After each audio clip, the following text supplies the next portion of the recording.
नाज़रीन, सिंध जे नाम्यारे अदीब आलिम मुहक़िक़ दानिश्वर मोहम्मद अमीन मक्सी जे चालीहे जे मौक़े ते ॻोठ सोभो ख़ान मक्सी में सिंधी अदबी संगत शाख मेहड़ ऐं सोभो ख़ान मक्सी पारां मोहम्मद अमीन मक्सी अदबी कॉन्फ्रेंस मुनक़िद करे आज़ाद अनवर कांधड़ो पारां तरतीब ॾिनल किताब दिल जी धरती ते खीर थराही जी महूरत कई वई। वधीक तफ़सील लाइ ॾिसूं था हीअ रिपोर्ट।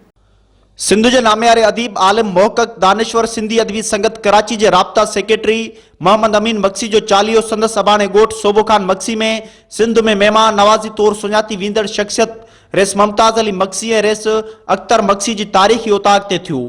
कुरान ख़्वानी बाद मज़ार ते हाज़ुरी भरे गुलनि जी चादर चाढ़ी वई ऐं बाद में खैरात जी मानी थी, जंहिंमें सवें माण्हुनि शिरकत कई। चालीहे जे मौक़े ते सिंधी अदबी संगत शाख मेहड़ ऐं सोभो ख़ान मक्सी पारां मोहम्मद अमीन मक्सी अदबी कॉन्फ्रेंस मुनक़िद कई वई, जंहिंमें नाम्यारे अदीब ऐं सिंधी अदबी संगत जे मरकज़ी तर्जुमान आज़ाद अनवर कांधड़ो पारां तरतीब ॾिनल किताब दिल जी धरती ते खीर थराही जी मुहूरत कई वई।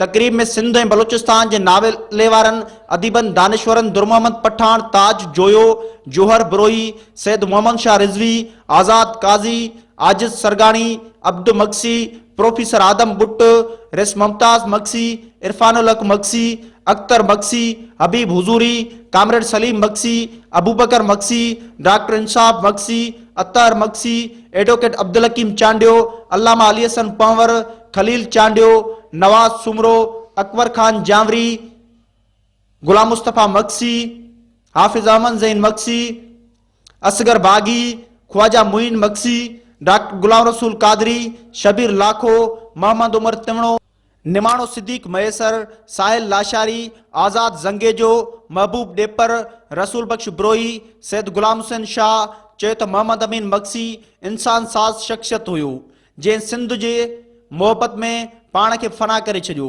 उन मौक़े ते मेहरान टीवी सां ॻाल्हाईंदे अॻवाननि चयो त अमीन मक्सी सोबे मक्सी जे मर्दम ख़ेज़ ज़मीन जो फर्ज़ंद आहे। हिन सरज़मीन के दरियाए सिंध सैराब कयो आहे, उन करे हुन जी तबियत में दरिया दिली मौजूद हुई। पाण हिकु इल्मी आलम घराणे जा फ़र्दार संदन वालिद मुफ्ती करीम बख्श मक्सी जो जेके ख़िदमतूं इल्म अदब जे लाइ आहिनि उन खां सॼो जग वाक़ुफ़ु आहे। पर हीउ सोभो मक्सी ॻोठ न रुॻो आलमनि जे हवाले सां पर कामरेडनि जे हवाले सां हिकिड़ो अहम शहर रहियो आहे। कामरेड मोहम्मद हसन मक्सी उहो शख़्स हो जंहिं वटि हसन नासिर बि अची रहियो हो। उन खां पोइ क़ौम परस्तीअ जो बि मर्कज़ रहियो आहे त उहो आलमनि वारी सोबत, तरक़ी पसंदी सोच ऐं क़ौम परस्ती वारी सोच, इन्हनि टिनी जो संगम मोहम्मद अमीन मक्सी हो। सिंधी अदबी संगत हमेशह सुठा कम कया आहिनि।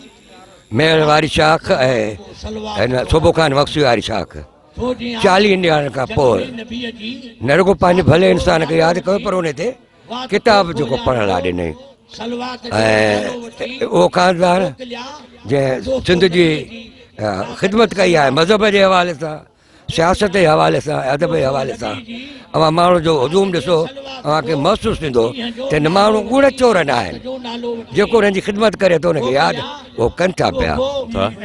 ऐं मां सम्झां थो त हुनजे 40 जे मौक़े ते हीउ जेको किताब सिंधी अदबी संगत शाख मेहड़ पारां दिल जी धरतीअ ते खीर थराई छपाए पधिरो कयो वियो आहे त इहो कंहिं ते कोई एहसान न आहे, असांजो फ़र्ज़ु हो ऐं साईं अमीन जो असां ते कर्ज़ु हुयो जेको अदा करण जी नंढड़ी कोशिशि कई आहे। त साईं अमीन सिंध दोस्त अदीब हो ऐं हुनजे अदबी पोरे ते सदाईं असांखे फ़ख़्रु रहंदो। मोहम्मद अमीन मक्सी इल्म अदब जो भंडार हुयो। मोहम्मद अमीन मक्सी न सिर्फ़ु जेको आहे सो माज़ीअ जी मज़ारुनि खां पंहिंजो पाण खे कढी, पंहिंजे इल्म अदब खे कढी, पर मुस्तक़बिल जे तरफ़ हिकिड़ो तमामु घणी विख वधाई। हू हर वक़्तु इल्म जो तमन्ना ई हूंदो, हुन खे हर वक़्तु इल्म हासिलु करण जी हिकिड़ी तमन्ना हूंदी, ॼाण हूंदी ऐं हिकिड़ी तलाश हूंदी। हू इल्म जो मुतलाशी शख़्स हुयो।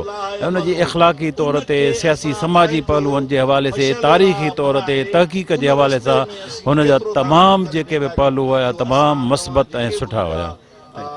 हिकिड़नि माण्हुनि खे यादि कयो थो वञे जेके असांजे समाज में को बहितर रोल अदा करे था वञनि ऐं उन जी रोशनीअ में असांजे हिन ॻोठ वारनि जी दिलचस्पी वठणु ऐं उन न उहो रुगो न रुगो दोस्त खे यादि करिणो आहे पर उन जे रोशनीअ में बाक़ी पंहिंजे समाज में बहितरी आणण जी बि ॼण त हिकिड़ो अज़्म आहे, हिकिड़ो इरादो आहे। उन करे इन हवाले सां हीउ प्रोग्राम जेको आहे उहो वधीक बहितर आहे। अहिड़े क़िस्म जा प्रोग्राम सिंध में मुख़्तलिफ़ माण्हुनि जे यादि में थियनि था त उहे इन लाइ आहिनि त उन्हनि जो जेको अमल आहे, उन्हनि जो जेको कमु आहे, उन जे रोशनीअ में असीं बाक़ी पंहिंजो पाण बि को समाज में बहितर किरदारु अदा करे सघूं।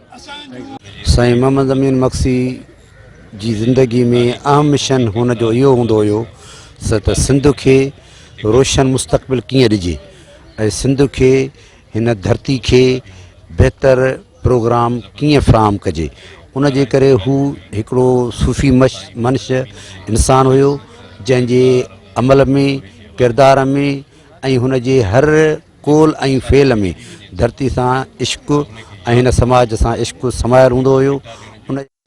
सज्जाद चांडियो, मेहरान टीवी, मेहर।